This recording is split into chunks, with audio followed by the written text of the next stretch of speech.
Corporation online education में सभी का स्वागत है, सभी छात्रों का। आज का हमारा जो सेशन है उसमें हम Hindi language second third language revision करेंगे। प्रश्न क्रमांक 4 भाषा अध्ययन व्याकरण, उसमें प्रश्न क्रमांक 4 में सातवीं कृति और आखिरी जो प्रश्न है 11वां प्रश्न वाक्य शुद्धिकरण, इन दो प्रश्नों के माध्यम से चर्चा करेंगे।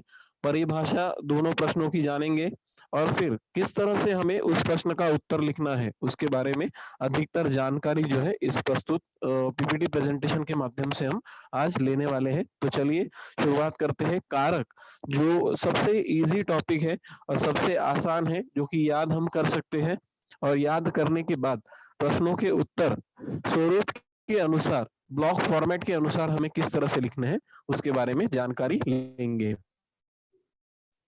कारक और विभक्ति, तो प्रत्यय लगाए जाते हैं कारक में जब हम कारक के प्रश्न को पढ़ते हैं, या कारक की परिभाषा क्या है और विभक्ति कैसे पहचाननी है, और हर एक कारक जो 8 प्रकार के कुल हमें कारक के भेद दिए हैं उनमें से अलग अलग परिभाषाओं के माध्यम से कारक को हमें किस तरह से पहचानना है, इसकी परिभाषा पहले देखेंगे।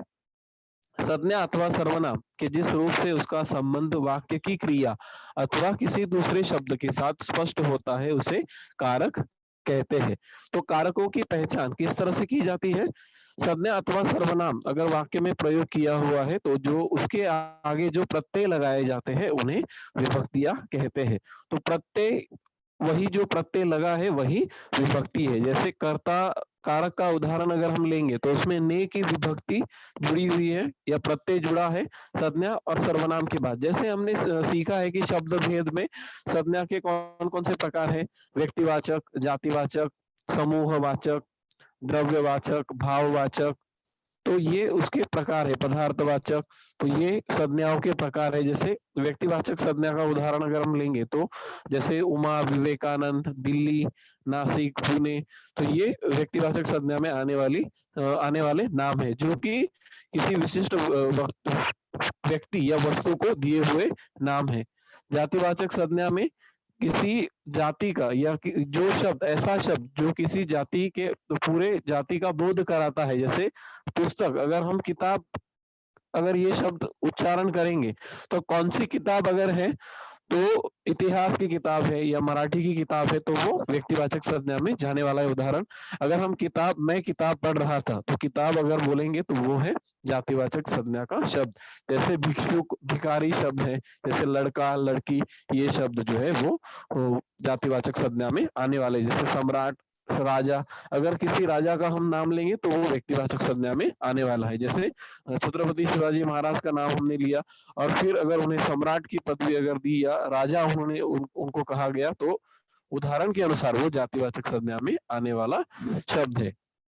जैसे भाववाचक संज्ञा, जैसे किसी के मन के भाव, गुण या अवस्था को दर्शाने वाली स्थिति को भाववाचक संज्ञा कहा जाता है। जैसे महंगाई, साहस, निडरता, ये भाववाचक संज्ञा में आने वाले उदाहरण है। जैसे द्रव्यवाचक संज्ञा में पानी, तेल, सोना, चांदी, गेहूं, ये द्रव्यवाचक संज्ञा में आने वाले उदाहरण है। समूहवाचक में 1 से 10 या 10 से ज्यादा लोग एक जगह पर है। जैसे कक्षा में कई सारे विद्यार्थी बैठे हुए थे। झुंड, दल, समूह, सैनिकों की टोली, तो ये फूलों का गुच्छा, तो ये सब जो शब्द है वो समूहवाचक संज्ञा में आने वाले शब्द है। तो कारक और विभक्ति जो है वो किसके साथ जुड़ी हुई है, वो पहले परिभाषा के साथ हमें समझना है। संज्ञा और सर्वनाम कि जिस रूप से उसका संबंध वाक्य की क्रिया अथवा किसी दूसरे शब्द के साथ स्पष्ट होता है उसे कारक कहा जाता है। तो सर्वनाम कौन कौन से प्रकार के हैं, हमारे मन में प्रश्न उपस्थित होगा, जो कि शब्द भेद के माध्यम से मैंने ही सेशन वो लिया था, शब्द भेद के माध्यम से सर्वनाम भी हमने सीखे हुए हैं। जैसे प्रथम पुरुषवाचक सर्वनाम, मध्यम पुरुषवाचक सर्वनाम, अन्य पुरुषवाचक सर्वनाम। जैसे मैं, मुझे, हम, हमें, तुम, तुम्हें, आप, वे, उसे, उसने। ओके, सो कारक कि विभक्ति विभक्ति किस तरह से पहचाननी है और कारक किस तरह से पहचानना है, उसके पहले हमें क्या करना है कि संज्ञाएं कौन कौन सी है वो हमने सीखी है। सर्वनाम कौन कौन से, जैसे कि मैंने बताया, जैसे निजवाचक सर्वनाम, जैसे निजत्व बताने वाला सर्वनाम है। जैसे प्रश्नवाचक सर्वनाम, कौन, किसे, क्या, ये जो है किसने पत्र लिखा, कौन वहां काम कर रहा है, तो ये है प्रश्नवाचक सर्वनाम। प्रथम पुरुषवाचक, मध्यम पुरुषवाचक और अन्य पुरुषवाचक, जैसे मैं, मुझे, हम, हमें, उसे, उसने, उसके लिए, तुम, तुम्हें, आप। तो इन प्रकारों के सर्वनाम जो है, जैसे अनिश्चित वाचक सर्वनाम, दरवाजे के बाहर कोई है, तुम्हें कोई बुला रहा है। तो ये सर्वनाम और संज्ञा दर्शक शब्द का संबंध वाक्य के क्रिया अथवा किसी दूसरे शब्द के साथ स्पष्ट होता है, उसे कारक कहा जाता है। जब हम उदाहरण पढ़ेंगे तो और एक बार इसकी परिभाषा के साथ मैं अधिकतर जानकारी दूंगा। तो कारक के भेद कितने हैं? प्रत्यय लगते हैं संज्ञा और सर्वनाम के बाद, उसे ही विभक्तियां कहा जाता है। जैसे 8 प्रकार के कुल कारक है। कारक के भेद: कर्ता कारक, कर्म कारक, करण कारक, संप्रदान, अपादान, संबंध कारक, अधिकरण कारक और संबोधन कारक। ये कुल 8 प्रकार के कारक जो है परिभाषा के साथ हमें देखने हैं। जैसे पहला है कारक के 8 भेद है कर्ता कारक। तो कर्ता कारक संज्ञा या सर्वनाम के जिस रूप से क्रिया करने वाले का बोध होता है उसे कर्ता कारक कहते हैं। जैसे कोई कार्य संपन्न हो रहा है, जैसे क्रिया हो रही है, वाक्य में कृति हो रही है, कोई एक्शन जो है वो समाप्त हो रही है। जैसे रहमान ने गाय को मारा। तो रहमान जो है वो करामत अली का लड़का है, जैसे लक्ष्मी लेसन में हमने पढ़ा होगा, सुना होगा। तो रहमान ने गाय को मारने की क्रिया जो है उसके द्वारा हुई है। तो ने जो है उसकी विभक्ति है, प्रत्यय है। तो ने अगर शब्द जो है, अक्षर जो है अगर वाक्य में है तो वो है कर्ता कारक का उदाहरण, क्योंकि कर्ता द्वारा कोई क्रिया जो है वो संपन्न हो रही है। महेश ने खाना खा लिया। तो महेश ने क्या किया? खाना खाने की क्रिया महेश द्वारा संपन्न हो रही है। लक्षण क्या है कर्ता कारक का? क्रिया को करने वाला। जैसे सुरेश ने पुस्तक पढ़ी, जैसे सुरेश ने पुस्तक पढ़ने का काम किया, पुस्तक वो अभी पढ़ रहा है, उसके द्वारा क्रिया संपन्न हो रही है। तो कर्ता कारक का उदाहरण किस तरह से हमें पहचानना है? क्रिया करने वाले का बोध जिससे होता है उसे कर्ता कारक कहा जाता है। इसकी विभक्ति प्रत्यय किस तरह से लग जाता है? ने से उसका प्रत्यय लग जाता है। तो इसमें संज्ञा दर्शक शब्द कौन सा है? व्यक्तिवाचक, रहमान और महेश। ओके, तो ने प्रत्यय जुड़ा है संज्ञा या सर्वनाम के जिस रूप से क्रिया करने वाले का बोध होता है उसे कर्ता कारक कहते हैं। पहला कर्ता कारक परिभाषा और उदाहरण हमने देखे, तो ने से उसकी विभक्ति हमें पहचाननी है।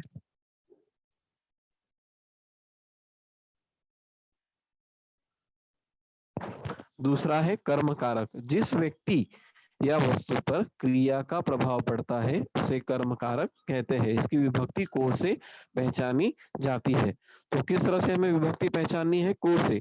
प्रत्यय जो है क्या लगा है? को लगा है वाक्य में, कर्म कारक जिस पर क्रिया का प्रभाव पड़ता है। तो उदाहरण किस तरह से दिए हैं हमें यहाँ पर? जैसे काकी पुड़िया देखकर प्रसन्न हो गई। तो प्रसन्नता हुई, ये क्रिया है वाक्य में। काकी पुड़ियों को देखकर, पुड़िया जो है खाने का व्यंजन है, पदार्थ है, उन्हें देखकर काकी जो है वो प्रसन्न हो गई। मानू ने सिरचन को पान दिया। देने का कार्य हो रहा है इस वाक्य में, दिया यानी देना। सहायक क्रिया कौन सी है? दिया, यानी कुछ देने की क्रिया हो रही है। तो को इस विभक्ति से कर्म कारक को पहचाना जाता है। जैसे जिस व्यक्ति या वस्तु पर क्रिया का प्रभाव पड़ता है उसे कर्म कारक कहते हैं। जैसे कर्म का प्रभाव किस पर पड़ रहा है? पुड़िया जो है इस पर प्रभाव पड़ रहा है कर्म का। जैसे उदाहरण और दूसरा है, जैसे हम देखेंगे, पिता ने पुत्र को बुलाया। तो पिता द्वारा क्या क्रिया हो रही है? पुत्र को बुलाने की क्रिया हो रही है। कर्म किस पर, कर्म का प्रभाव किस पर पड़ रहा है? पुत्र पर पड़ रहा है, क्योंकि पुत्र को बुलाने की क्रिया पिता द्वारा संपन्न हुई है। जैसे हमने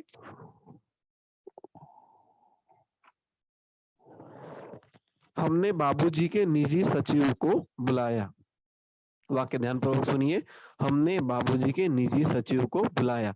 तो सचिव को बुलाने की क्रिया, यानी किसी व्यक्ति को बुलाया जा रहा है पास में, और बाबूजी ने उन्हें बुलाया, सचिव को जो है उस पे कर्म का प्रभाव जो है वो पड़ रहा है। वह किसी को किसी प्रकार की कमी नहीं होने देती। तो वह व्यक्ति जो है या वह महिला जो है वो किसी को किसी प्रकार की कमी नहीं होने देती, यानी सभी चीजें अच्छी तरह से उसे संभालना आता है या देना आता है घर में। तो ये कर्म कारक का उदाहरण है। तीसरा है करण कारक। करण कारक की परिभाषा देखेंगे, संज्ञा का जो रूप क्रिया का साधन हो उसे करण कारक कहते हैं। जैसे इसकी विभक्ति से अथवा द्वारा से पहचानी जाती है, जिससे साधन का बोध होता है। यानी जैसे उदाहरण हमें दिए हैं, देखो, हम इम्पाला गाड़ी से मित्र के घर गए। ध्यानपूर्वक सुनिए, साधन का बोध हो रहा है। साधन क्या है? बैठकर गाड़ी में मित्र के घर पर चले गए। हम इम्पाला गाड़ी से मित्र के घर गए। साधन क्या है? गाड़ी है। साधन का बोध जिसमें हो रहा है वो है करण कारक। हम आंखों से देखते हैं, तो आंख जो है वो देखने का माध्यम है। अगर कोई अंधा व्यक्ति है तो वो देख सकता है क्या? तो उसका देखने का माध्यम क्या है? मन है, क्योंकि वो मन से जान सकता है या चीजों को स्पर्श करके, अनुभूति लेकर या स्पर्श के माध्यम से उसकी पहचान कर सकता है। लेकिन हम देख सकते हैं, तो आंख क्या है? हमारा देखने का साधन है। तो संज्ञा का जो रूप क्रिया का साधन हो, साधन का बोध जिसमें होता है उसे करण कारक कहा जाता है। जैसे और एक उदाहरण है यहाँ पर, गोवा की मांडवी नदी वर्ष भर पानी से भरी रहती है। नदी जो है वो संज्ञा दर्शक शब्द है, जातिवाचक संज्ञा। स्पेसिफिक अगर किसी नदी का नाम दिया है तो व्यक्तिवाचक संज्ञा में आने वाला है। तो तुलना के माध्यम से उसे हमें याद रखना है। पानी जो है वो साधन है। पानी से क्या है? नदी जो है वो भरी हुई है। नदी में अगर पानी नहीं होगा तो साधन कुछ भी नहीं है, नदी जो है वो खाली है या उसमें कुछ भी नहीं है। लेकिन यहाँ पानी से नदी जो है, गोवा की मांडवी नदी वर्ष भर पानी से भरी रहती है। जैसे और एक उदाहरण है, सिरचन ने कुश से आसनी बनाई। साधन क्या है? कुश से आसनी बनाने का, यानी शीतल पाटी चटाई बनाने का काम संपन्न हुआ है। तो करण कारक साधन का बोध जिसमें होता है उसे करण कारक कहा जाता है। प्रत्यय क्या लगता है इसमें? से अथवा द्वारा से विभक्ति जो है करण कारक की पहचानी जाती है। अगला है संप्रदान कारक की परिभाषा देखेंगे, जिसे कुछ दिया जाए। संप्रदान का अर्थ, शब्द का अर्थ है देना, यानी जिसे कुछ दिया जाए, जिसके लिए क्रिया की जाए, उसे संप्रदान कारक कहते हैं। इसकी विभक्ति के लिए अथवा को से पहचानी जाती है। बहुत ही आसान है संप्रदान कारक। के लिए अथवा को से विभक्ति को पहचानना है। जैसे हरि मोहन के लिए मिठाई लाया। के लिए, किसके लिए मिठाई लाने का कार्य संपन्न हो रहा है? हरि द्वारा मोहन के लिए मिठाई लाने का कार्य जो है वो संपन्न हो रहा है। जैसे करामत गाय के लिए सानी तैयार करने लगा। तो सानी यानी क्या? खाने का पदार्थ, व्यंजन, जानवरों के लिए तैयार किया जाने वाला खाने का व्यंजन। तो करामत जो है वो गाय के लिए सानी तैयार करने लगा। के लिए जो है इसकी विभक्ति है, प्रत्यय लगता है, यानी जिसके लिए कुछ क्रिया की जाए या जिसके लिए कुछ कार्य संपन्न हो रहा हो उसे संप्रदान कारक कहते हैं। दूसरे उदाहरण देखेंगे, लाडली काकी के लिए पुड़िया लाई। तो लाडली जो है वो काकी के लिए क्या लेकर आई? पुड़िया लेकर आई। तो जब हम प्रश्न पूछेंगे तो संप्रदान कारक का उत्तर हमें मिलने वाला है। तो प्रत्यय ढूंढकर हमें वहां पर लिखना है कि क्या प्रत्यय जुड़ा है और कारक का नाम क्या है। जैसे सिरचन ने मानो के लिए नए डिजाइन की चीके बनाई, यानी शीतल पाटी बनाई, यानी आसनी बनाई। तो ये उदाहरण है उसके संप्रदान कारक के लिए अथवा को से उस विभक्ति जो है वो पहचानी जाती है, प्रत्यय जो है वो लगता है संप्रदान कारक में। पांचवा है अपादान कारक। संज्ञा के जिस रूप से किसी वस्तु के दूर हटने या अलग होने का बोध हो, अलगाव की क्रिया हो। दो अलग अलग प्रकार की संज्ञाएं, जैसे हमें यहाँ दिया है उदाहरण में, इंदौर से हम गोवा गए। इंदौर, इंदौर एक अलग शहर है, गोवा एक अलग जगह है। लेखक इंदौर से निकलकर कहाँ चले गए? गोवा पहुंच गए या गोवा गए। तो एक जगह से हटकर दूसरी जगह पर अलगाव का, अलग होने का बोध होता है। जैसे गौशाला घर से 2 किलोमीटर दूर है। तो गौशाला और घर दो अलग अलग प्रकार की संज्ञाएं दी है, तो दोनों में अंतर है। दोनों में अंतर दर्शाया जा रहा है। अलगाव की क्रिया है, अलग होने का बोध हो रहा है। जैसे गौशाला घर से 2 किलोमीटर की दूरी पर है या दूर है। गंगा गंगोत्री से निकलती है। उदाहरण ध्यान पूर्वक सुनिए। गंगा गंगोत्री से निकलती है। गंगा और गंगोत्री दोनों अलग अलग प्रकार की संज्ञाएं हैं। से उसकी विभक्ति जो है वो पहचानी जाती है, यानी से उसे प्रत्यय लगता है जिसमें अलगाव की क्रिया हो, वो अपादान का उदाहरण है। जैसे, और दूसरा उदाहरण मैं बताऊंगा आप लोगों को, पेड़ से फल गिरा। पेड़ अपनी जगह पर खड़ा है, स्थित है। फल जो है उसकी टहनी से गिरकर नीचे जमीन पर आ गया। अलगाव की क्रिया हो गई। पेड़ अपनी जगह पर स्थित है, टहनियां अपनी जगह पर है, लेकिन क्या हो गया, फल जो है वो पक गया और वो पेड़ से नीचे गिर गया। पेड़ से फल गिरा। उदाहरण को समझिए, बहुत ही आसान है, आसानी से हम उसे समझ सकते हैं। अपादान कारक। अगला है संबंध कारक, अधिकरण कारक और संबोधन कारक। संबंध कारक संज्ञा के जिस रूप से किसी व्यक्ति या वस्तु का दूसरे व्यक्ति या वस्तु से संबंध प्रकट हो, उसे संबंध कारक कहते हैं। इसकी विभक्ति का, के, की, रा, रे, री से पहचानी जाती है। प्रत्यय कौन सा लगता है? विभक्ति और प्रत्यय एक ही है। लक्षण सिर्फ हमें पहचानना है और फिर कारक को हम आसानी से पहचान सकते हैं। जैसे, यह महेश का घर है, तो संबंध कारक अन्य शब्द के साथ संबंध का बोध होता है। यह महेश का घर है। घर जो है वो अलग संज्ञादर्शक शब्द है। अन्य शब्दों के साथ संबंध दर्शाया जा रहा है कि यही महेश का घर है। सालों से महेश जो है वो यहीं पर, इसी जगह पर रहता है। लक्ष्मी दूसरा उदाहरण है। लक्ष्मी ज्ञान सिंह की निशानी थी।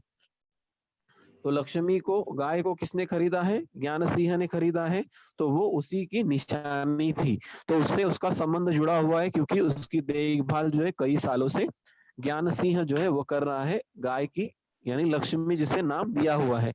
तो उदाहरण जब हम पढ़ेंगे तो का, के, की, रा, रे, री अगर उस उदाहरण में दिया है तो वो है संबंध कारक का उदाहरण। जैसे, ईश्वर की प्राप्ति आसानी से नहीं होती।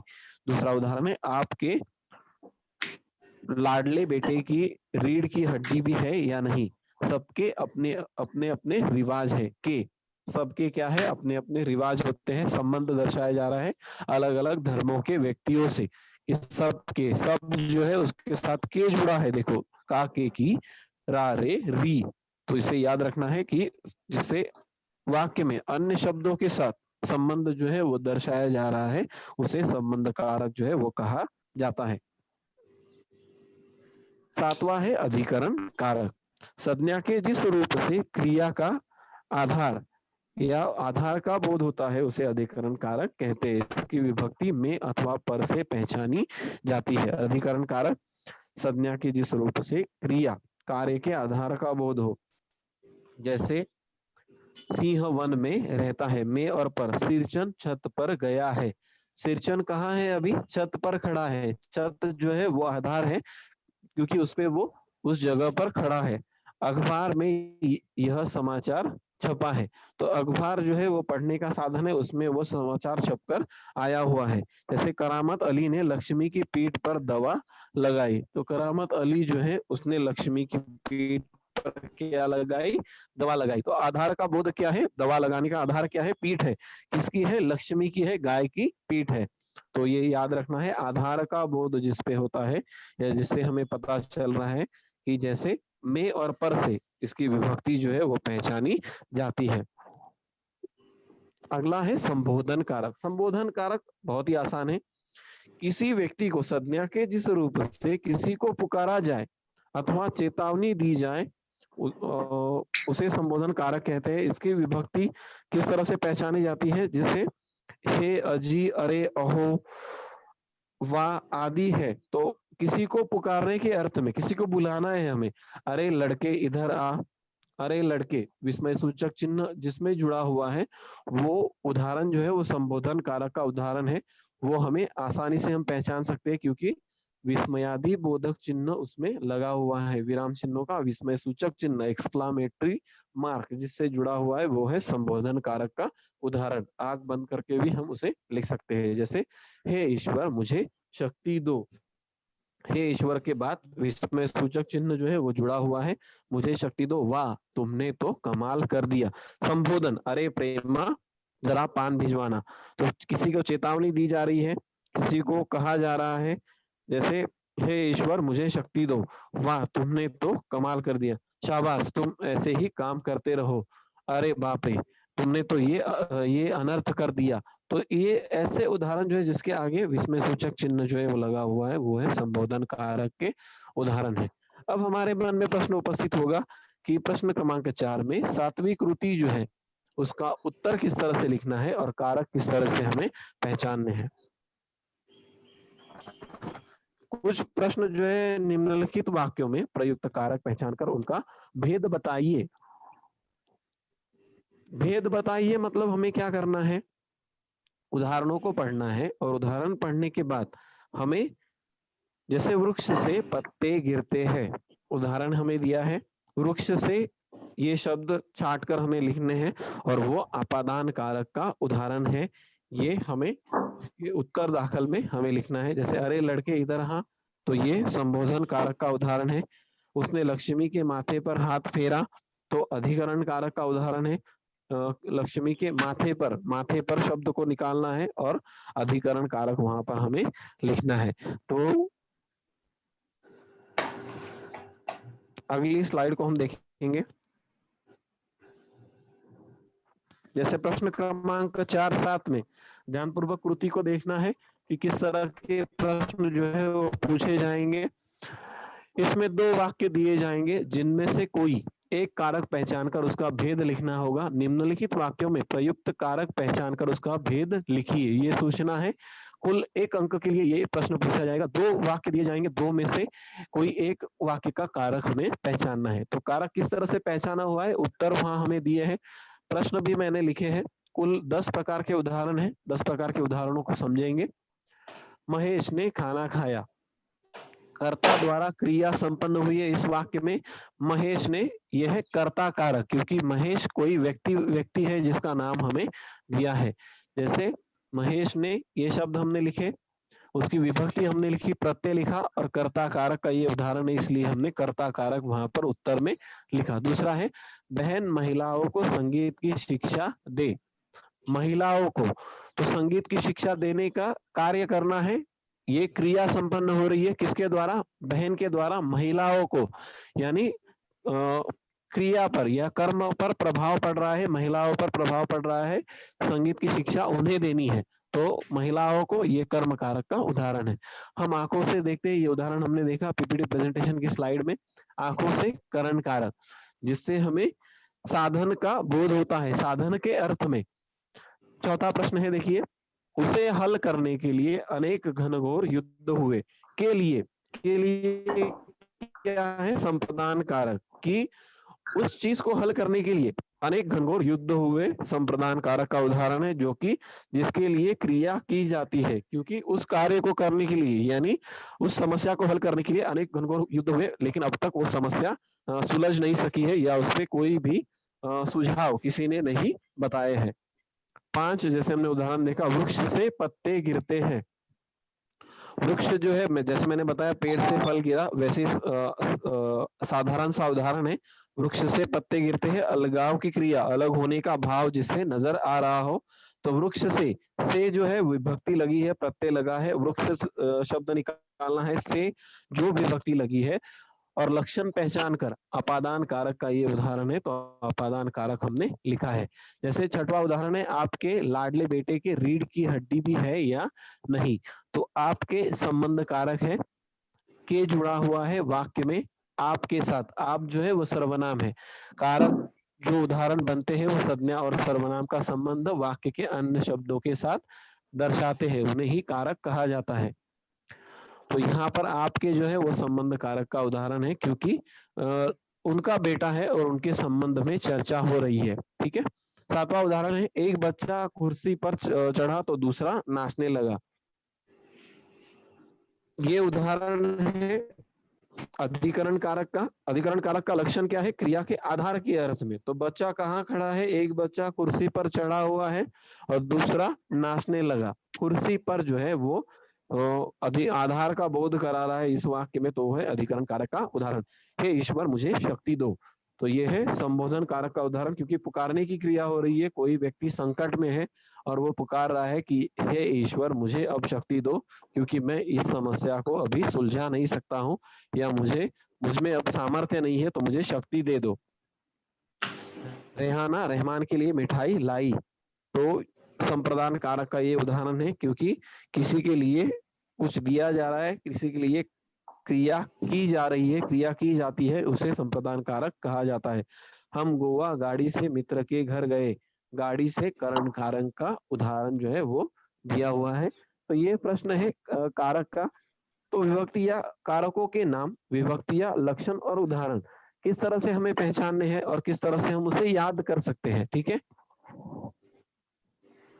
एक बार बताता हूं, तो फिर सभी छात्र जो है उस पर अमल करेंगे, और उम्मीद करते हैं कि आपके जो भी हिंदी के अध्यापक हैं उन्होंने भाषा अध्ययन व्याकरण के माध्यम से आपको सभी चीजें अवगत कराई होगी।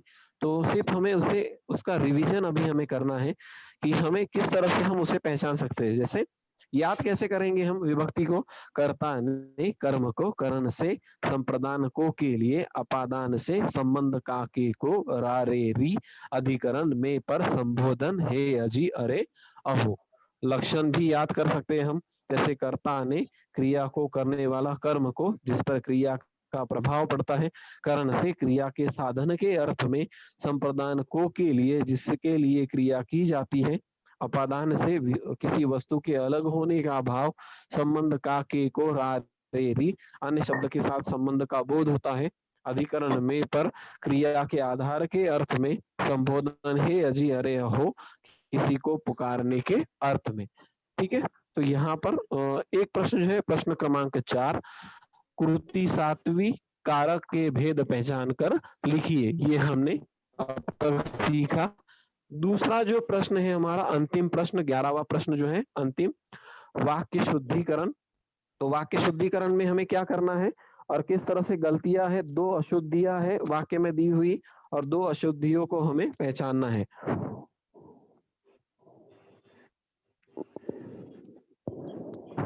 पहले वाक्य शुद्ध करना, उसकी सूचना पढ़ेंगे, सूचना पढ़ने के बाद फिर वाक्य को शुद्ध कैसे करना है वो देखेंगे। वाक्य शुद्धिकरण टिप्पणी हमें दी है कि इसमें 3 अशुद्ध वाक्य दिए जाएंगे, जिसमें से प्रत्येक वाक्य में 2 अशुद्धियां होंगी। इन वाक्यों में से किन्हीं 2 वाक्यों को शुद्ध करके वाक्य फिर से हमें लिखने होंगे। शुद्ध किए गए शब्दों को रेखांकित करना होगा। प्रत्येक अशुद्धि को शुद्ध करने के लिए आधा अंक जो है वो दिया जाएगा, कुल अंक 2 उसके लिए है। तो 3 वाक्यों में से हमें क्या करना है, 2 वाक्यों में से गलतियां जो है वो हमें ढूंढनी है, और ढूंढकर हमें शुद्ध करके अधोरेखांकित करनी है। जो गलतियां वहां पर उस वाक्य में दिए हैं उसे शुद्ध करके उसके नीचे अंडरलाइन करके वाक्य वापस हमें लिखने हैं। और अशुद्धि के लिए, प्रत्येक अशुद्धि के लिए आधा अंक दिया जाएगा। कुल 2 अंकों के लिए ये प्रश्न पूछा जाएगा, प्रश्न क्रमांक 4 में 11वां अंतिम प्रश्न।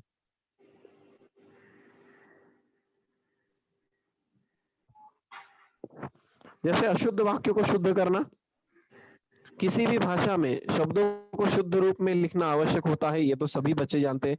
जब हम उपयोजित लेखन लिखेंगे, जैसे उपयोजित लेखन में अलग अलग प्रकार के पत्र लेखन हमें लिखना है, कहानी लेखन लिखना है, विज्ञापन लेखन लिखना है, निबंध लेखन लिखना है, तो ये लिखते समय शुद्ध शब्दों में हमें उसको लिखना है। अगर अशुद्ध हम लिखेंगे तो हमें अंक नहीं मिलने वाले। तो शब्दों को बार बार लिखने से उनका शब्दों को बार बार लिखने से उनका शुद्ध रूप मस्तिष्क में बस जाता है, और उन्हें शुद्ध रूप में लिखने की बालकों को यानी छात्रों को आदत हो जाती है।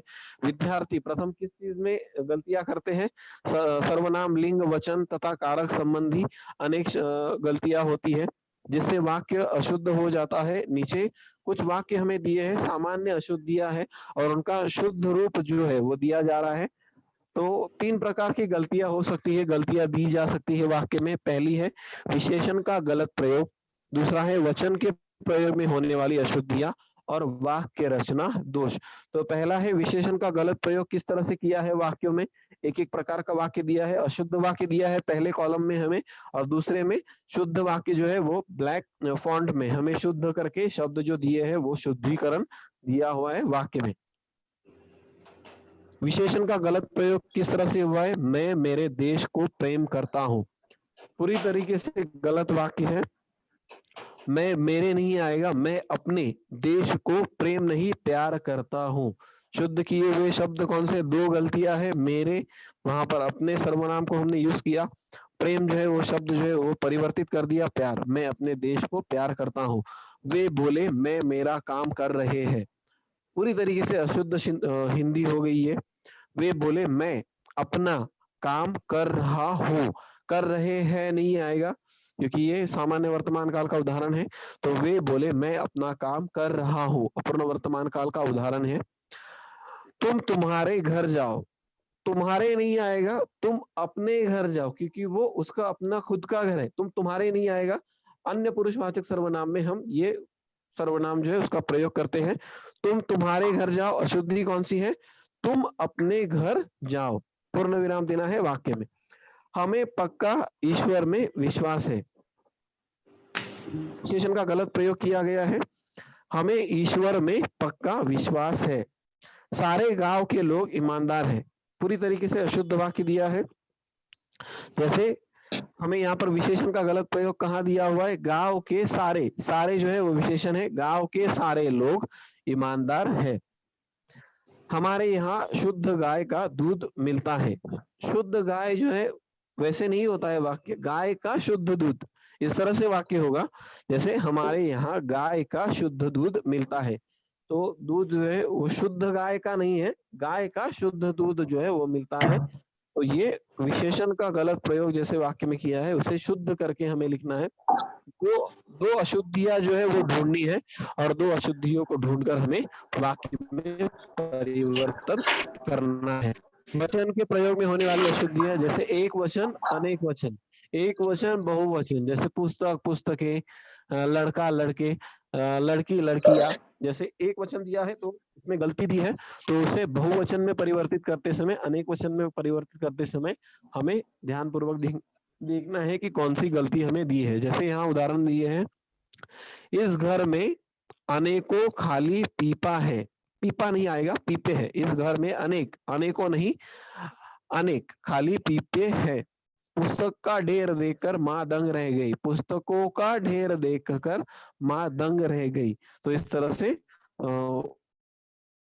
वचन के प्रयोग में होने वाली अशुद्धियां जो है वो हमें देखनी है। इस मंदिर में, दूसरा उदाहरण है, इस मंदिर में अनेकों बुद्ध की मूर्तियों है। तो अशुद्धि क्या है? अनेकों और मूर्तियों। मूर्तियों नहीं आएगा, मूर्तियां। इस मंदिर में बुद्ध की अनेक मूर्तियां है। तो इस तरह से वचन के लिए पहचानना है और ध्यानपूर्वक पहचान कर उदाहरण को हमें लिखना है कि अशुद्धि क्या है। उस उदाहरण में दो प्रकार की अशुद्धियां दी है और शुद्ध करके वाक्य को हमें लिखना है। अब तीसरा है, तीसरी गलती कौन सी है? वाक्य रचना दोष। पूरा वाक्य ही गलत है या वाक्य में रचना जो है उसकी वो पूरी तरीके से गलत दी है। तो रचना को सही करके वाक्य जो है वो दोबारा हमें जो है वहां पर लिखना है।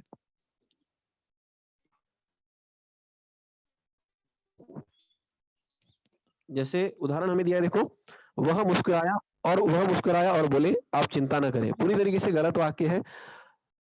वह नहीं आएगा, वह क्या है? एक वचन सर्वनाम है। बहुवचन में वे आएगा। वे मुस्कुराए और बोले आप चिंता न करें। वाक्य को परिवर्तन कहाँ करना है? जहां अशुद्धि हुई है उतना ही, बाकी शब्द को जैसा का वैसा हमें रखना है। बाकी शब्दों में अशुद्धि नहीं है। जहां अशुद्धि दी है, जहां स्पेलिंग मिस्टेक है, विशेषणों में गलती है और वचनों में गलती है, एक वचन बहुवचन में, एक वचन अनेक वचनों में गलती है, सिर्फ उन्हीं शब्दों को शुद्ध करके वाक्य दोबारा जैसा का वैसा हमें लिखना है। सारे शब्दों में गलतियां हमें नहीं ढूंढनी है। जैसे दूसरा उदाहरण है, करामत ने गाय के माथे पर आगे बढ़कर हाथ फेरा। तो यहाँ वाक्य रचना दोष क्या है? करामत ने आगे बढ़कर गाय के माथे पर हाथ फेरा। करामत ने गाय के माथे पर आगे बढ़कर हाथ फेरा। तो करामत ने आगे बढ़कर गाय के माथे पर हाथ फेरा, ये है शुद्ध किया हुआ वाक्य रचना दोष का वाक्य। मैं अपने टांगों के ओर देखता हूँ। जब हम उच्चारण करते हैं तो अभी हमें पता चलता है कि अशुद्धि कौन सी है। मैं अपने टांगों के ओर देखता हूँ, के नहीं की। मैं अपनी, अपने नहीं, अपने मतलब सभी के टांगों की ओर नहीं देख रहा है, उसकी टांग टूटी हुई है दुर्घटना में, सिर्फ अपनी टांगों की ओर देख रहा है, मैं अपनी टांगों की ओर देखता हूँ। ठीक है, वाक्य समझ में आया सभी को? गोवा के बीच पर घूमने में बड़ा मजा आई। तो ये उदाहरण जो दिया हुआ है, आई नहीं आएगा, आया जो है वो परिवर्तन है, पे नहीं आएगा पर आएगा। गोवा के बीच पर साधन है, बीच पर घूम रहे हैं लोग, तो पर आएगा वहां पर, पे नहीं आएगा। गोवा के बीच पर घूमने में बड़ा मजा आया। अगला उदाहरण है, लक्ष्मी की एक झुब्बेदार पूंछ था नहीं आएगा, स्त्रीलिंग शब्द है, पूंछ थी। लक्ष्मी की एक झब्बेदार पूंछ थी, झुब्बेदार नहीं झब्बेदार आएगा। अगला उदाहरण है, डॉक्टर महादेव शाह ने बाजार से नए पुस्तक को खरीदा। डॉक्टर महादेव शाह ने बाजार से नई पुस्तक खरीदी। गोवा में कई फिल्मों का हिट शूटिंग हुई है। गलतियां कौन सी हैं? हिट शब्द जो है वहां गलती दी है हमें, की जो है का नहीं आएगा, की आएगा। गोवा में कई हिट फिल्मों की शूटिंग हुई है। आचार्य अपनी शिष्यों से मिलना चाहते थे। शिष्य शब्द जो है श से य नहीं जुड़ेगा, श से य जुड़ने वाला है। श जो है श लिखना है हमें, तो स लिखा हुआ है वहां पर, वो गलती है। अपनी नहीं आएगा, अपने आएगा, क्योंकि बहुत सारे छात्रों के बारे में बात हो रही है। वाक्य पढ़िए सभी बच्चे। आचार्य अपनी शिष्यों से मिलना चाहते थे। आचार्य अपने शिष्यों से मिलना चाहते थे। अनेक छात्रों के बारे में बात कर रहे हैं। देखो, अपनी दिया है यहाँ पर, अपनी जो है गलत है, स की जगह श का इस्तेमाल हुआ है वाक्य में। दो अशुद्धि दी है, शुद्ध करके हमने वाक्य को लिखा हुआ है। धूल खोजने पे भी कहीं नहीं मिलता है। पे नहीं आएगा, पर आएगा। पे जो है वो कभी भी हिंदी में इस्तेमाल नहीं होता, हमेशा पर का इस्तेमाल किया जाता है वाक्यों में। धूल खोजने पर भी कहीं नहीं मिलती है, मिलता नहीं आएगा। धूल जो है वो स्त्रीलिंग शब्द है, वहां पर मिलती आएगा। किसी अगला उदाहरण देखिए, किसी जमाने में यह शहर बहुत आबाद है। जमाने शब्द जो है वो ज आएगा, जहाज का ज, ना कि झ आएगा वहां पर। किसी जमाने में यह शहर बहुत आबाद की जगह समृद्ध था। लक्ष्मी की आंख में आंसू आई।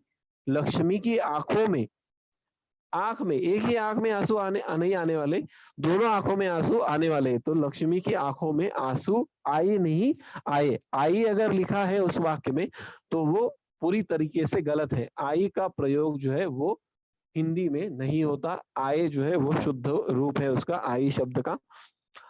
हमने क्रिकेट की मैच देखी। हमने क्रिकेट का मैच देखा। क्रिकेट शब्द जो है वो अंग्रेजी शब्द है, लेकिन वो पुल्लिंग शब्द है। तो हमने क्रिकेट का मैच देखा। माँ की मजली भाभी दुलारी बहू है। मजली भाभी माँ की दुलारी बहू है।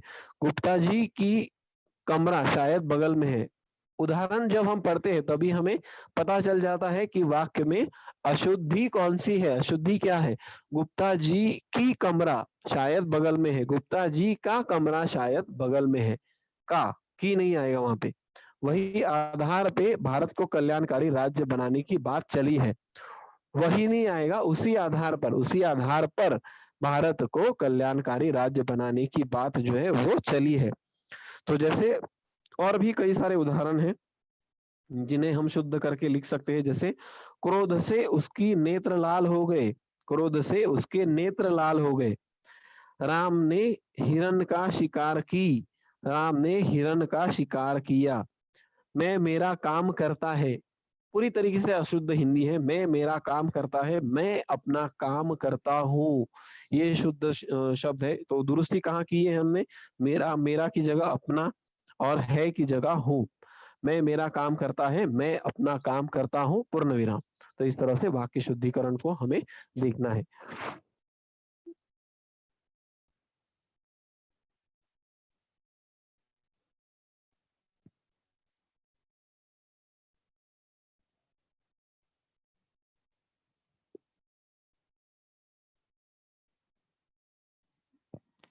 ठीक है, किन्हीं छात्रों को अगर प्रश्न पूछने हैं कारक के उदाहरण के संदर्भित या वाक्य शुद्धिकरण, तो वो अनम्यूट करके पूछ सकते हैं।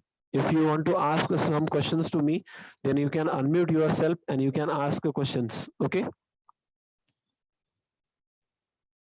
प्रश्न क्रमांक 4 में भाषा अध्ययन व्याकरण 7वीं कृति और अंतिम कृति 11वीं कृति हमने देखी। अगर इसके संदर्भित किसी को कोई भी प्रश्न पूछना है तो वो छात्र जो है वो पूछ सकते हैं। ठीक है।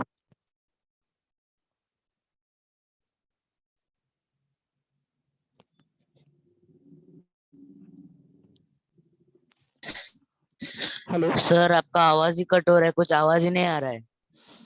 Hello, now it is clear. Sir आप नहीं सर, आपका वॉइस कट हो क्या आ रहा है पूरा।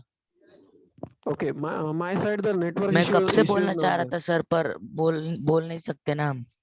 ओके ओके ओके, ठीक है। अभी आवाज आ रही है? Am I audible to you now properly? Okay. Yes sir, आपकी आवाज आ रही है। हाँ ओके। किसी को कोई प्रश्न पूछना है, अगर समस्या है तो पूछ सकते हैं, उसका उत्तर मैं देता हूँ। ठीक है। कारक के भेद और वाक्य शुद्धिकरण 2 प्रकरण का रिवीजन हमने किया।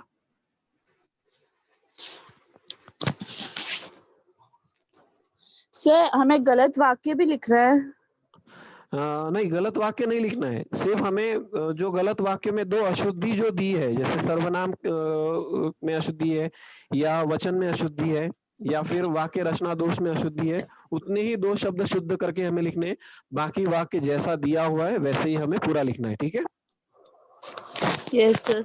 Sir okay. कारक में कभी कभार कारक का भेद नहीं दिया रहता, तो जब हमें क्या करना चाहिए? भेद दिया नहीं है वहां पर, हमें वाक्य को पढ़ना है और वाक्य को पढ़ने के साथ जैसे हमने हरि मोहन के लिए मिठाई लाई, जैसे ये उदाहरण है, तो मोहन के लिए मोहन शब्द भी हमें उठाना है वहां से वाक्य से, और के लिए तो उसकी विभक्ति दी हुई है, तो वो अपादान कारक का उदाहरण है या संप्रदान कारक का उदाहरण है, तो कारक का नाम हमें लिखना है वहां पर कंपलसरी। ओके। Yes sir. हाँ, और उसके लिए विभक्तियों को लर्न करो, याद करो उसको, जैसे मैंने बताया कि जैसे कर्ता ने कर्म को करण से, संप्रदान को के लिए, अपादान से, संबंध का के को रा रे री, अधिकरण में पर संबोधन हे अजी अरे अहो। जब हम ये याद करेंगे तो कारक आसानी से हम पहचान सकते हैं। ठीक है।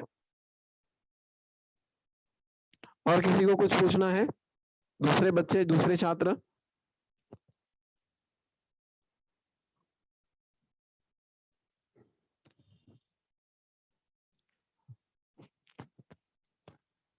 If you have any type of doubt, then you can unmute yourself and you can ask questions. Okay.